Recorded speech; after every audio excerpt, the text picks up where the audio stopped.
بسم اللہ الرحمن الرحیم۔ تعارف سورہ المرسلات۔ نام سورہ، پہلی ہی آیت کے لفظ المرسلات کو اس سورت کا نام قرار دیا گیا ہے۔ زمانہ نزول اس کا پورا مضمون ہی ظاہر کر رہا ہے کہ یہ مکہ معظمہ کے ابتدائی دور میں نازل ہوئی ہے۔ اس سے پہلے کی دو صورت سورہ قیامہ اور سورہ دار، اور اس کے بعد کی دو صورت سورہ نبا اور سورہ نازعات اگر ملا کر پڑھی جائے تو صاحب محسوس ہوتا ہے کہ یہ سب ایک ہی دور کی نازل شدہ صورتیں ہیں اور ایک ہی مضمون ہیں، جس کو ان میں مختلف پیروں سے اہل مکہ کو ذہن نشین کرایا گیا ہے۔ موضوع اور مضمون اس کا موضوع قیامت اور آخرت کے اسباب اور ان نتائج سے لوگوں کو خبردار کرنا ہے جو ان حقائق کے انکار اور اقرار سے آخرکار برآمد ہوں گے۔ پہلی 7 آیتوں میں ہواؤں کے انتظام کو اس حقیقت پر گواہ قرار دیا گیا ہے کہ قرآن اور محمد صلی اللہ علیہ وسلم جس قیامت کے آنے کی خبر دے رہے ہیں وہ ضرور واقعہ ہو کر رہے گی۔ ان میں استدلال یہ ہے کہ جس قادر مطلق نے زمین پر یہ حیرت انگیز انتظام قائم کیا ہے، اس کی قدرت قیامت برپا کرنے سے عاجز نہیں ہو سکتی، اور جو صریح حکمت اس انتظام میں کارفرما نظر آ رہی ہے وہ اس بات کی شہادت دیتی ہے کہ آخرت ضرور ہونی چاہیے، کیونکہ حکیم کا کوئی فعل عبث اور بے مقصد نہیں ہو سکتا، اور آخرت نہ ہو تو اس کے معنی یہ ہے کہ یہ سارا کارخانہ ہستی سراسر فضول ہے۔ اہل مکہ بار بار کہتے تھے کہ جس قیامت سے تم ہم کو ڈرا رہے ہو اسے لا کر دکھاؤ تب ہم اسے مانیں گے۔ آیت نمبر 8 سے 15 تک ان کے اس مطالبے کا ذکر کیے بغیر اس کا جواب دیا گیا ہے کہ وہ کوئی کھیل یا تماشا نہیں ہے کہ جب کوئی مسخرہ اسے دکھانے کا مطالبہ کرے اسی وقت وہ فوراً دکھا دیا جائے۔ وہ تو تمام نوع انسانی اور اس کے تمام افراد کے مقدمے کا فیصلے کا دن ہے۔ اس کے لیے اللہ تعالیٰ نے ایک خاص وقت مقرر کر رکھا ہے۔ اس وقت پر وہ آئے گا، اور جب آئے گا تو ایسی ہولناک شکل میں آئے گا کہ آج جو لوگ مذاق کے طور پر اس کا مطالبہ کر رہے ہیں اس وقت ان کے حواس باختہ ہو جائیں گے۔ اس وقت انہی رسولوں کی شہادتوں پر ان کے مقدمے کا فیصلہ ہوگا جن کی دی ہوئی خبر کو یہ منکرین آج بڑی بے باکی کے ساتھ جھٹلا رہے ہیں۔ پھر انہیں خود پتہ چل جائے گا کہ انہوں نے کس طرح خود اپنے ہاتھوں اپنی تباہی کا سامان کیا ہے۔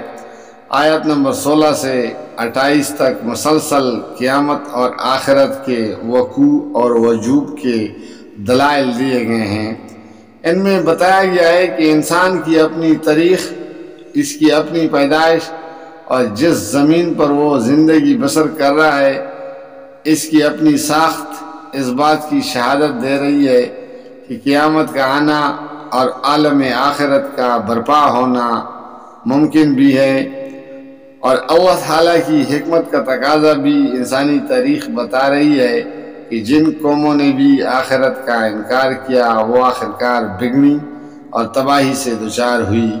اس کے معنی یہ ہیں کہ آخرت ایک ایسی حقیقت ہے جس سے کسی قوم کا رویہ اگر متصادم ہو تو اس کا انجام وہی ہوتا ہے جو اس اندھے کا انجام ہوتا ہے جو سامنے آتی ہوئی گاڑی کے مقابلے میں بیکٹیڈ چلا جا رہا ہو۔ اور اس کے معنی یہ بھی ہے کہ کائنات کی سلطنت میں صرف قوانین طبعی ہی کا فرما ہی نہیں ہے بلکہ ایک قانون اخلاقی بھی کام کر رہا ہے جس کے تحت خود اس دنیا میں بھی مکافات عمل کا سلسلہ جاری ہے، لیکن دنیا کی موجودہ زندگی میں یہ مکافات چونکہ اپنی کامل اور مکمل صورت میں واقع نہیں ہو رہی ہے، اس لیے کائنات کا اخلاقی قانون لازماً یہ تقاضا کرتا ہے کہ کوئی وقت ایسا آئے جب یہ بھرپور طریقے سے واقع ہو اور ان تمام بلائیوں اور برائیوں کی پوری جزا و سزا دی جائے جو یہاں جزا سے محروم رہ گئی ہیں، یا سزا سے بچ نکلی ہے، اس کے لیے ناگزیر ہے کہ موت کے بعد دوسری زندگی ہو، اور انسان کی پیدائش دنیا میں جس طرح ہوتی ہے اس پر اگر انسان غور کرے تو اس کی عقل بشرطے کہ وہ سلیم ہو اس بات کو ماننے سے انکار نہیں کر سکتی کہ جس خدا نے ایک حقیر نطفے سے ابتدا کر کے اسے پوری آدمی بنایا، اس کے لیے اس آدمی کو پھر پیدا کر لینا یقیناً ممکن ہے۔ زندگی بھر انسان جس زمین پر رہتا ہے، مرنے کے بعد اس کے اجزائے جسم کہیں غائب نہیں ہو جاتے، اسی زمین پر ان کا ایک ایک ذرہ موجود رہتا ہے، اسی زمین کے خزانوں سے وہ بنتا اور پلتا پھولتا اور پرورش پاتا ہے،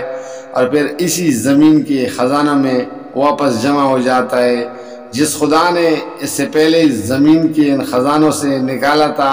وہی ان میں جمع ہو جانے کے بعد اسے پھر سے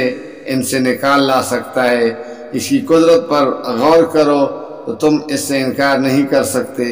کہ وہ ایسا کر سکتا ہے، اور اس کی حکمت پر غور کرو تو تم اس سے بھی انکار نہیں کر سکتے کہ زمین پر جو اختیارات اس نے تمہیں دیے ہیں ان کے صحیح اور غلط استعمال کا حساب لینا یقیناً اس کی حکمت کا تقاضا ہے، اور بلا حساب چھوڑ دینا سراسر حکمت کے خلاف ہے۔ اس کے بعد آیت نمبر 28 تا 40 تک آخرت کے منکرین کا، اور 41 سے 45 تک ان لوگوں کا انجام بیان کیا گیا ہے جنہوں نے اس پر ایمان لا کر دنیا میں اپنی عاقبت سنوارنے کی کوشش کی ہے، اور عقائد و افکار، اخلاق و اعمال اور سیرت و کردار کی ان برائیوں سے اجتناب کیا ہے جو چاہے آدمی کی دنیا بناتی ہوں مگر اس کی عاقبت خراب کر دینے والی ہوں۔ آخرت میں منکرین آخرت اور خدا کی بندگی سے منہ موڑنے والوں کو متنبہ کیا گیا ہے کہ دنیا کی چند روزہ زندگی میں جو کچھ مزے اڑانے ہیں اڑا لو، آخرکار تمہارا انجام سخت تباہ کن ہوگا۔ اور بات اس پر ختم کی گئی ہے کہ اس قرآن سے بھی جو شخص ہدایت نہ پائے اس سے پھر دنیا میں کوئی چیز ہدایت نہیں دے سکتی۔ جزاک اللہ، فی امان اللہ۔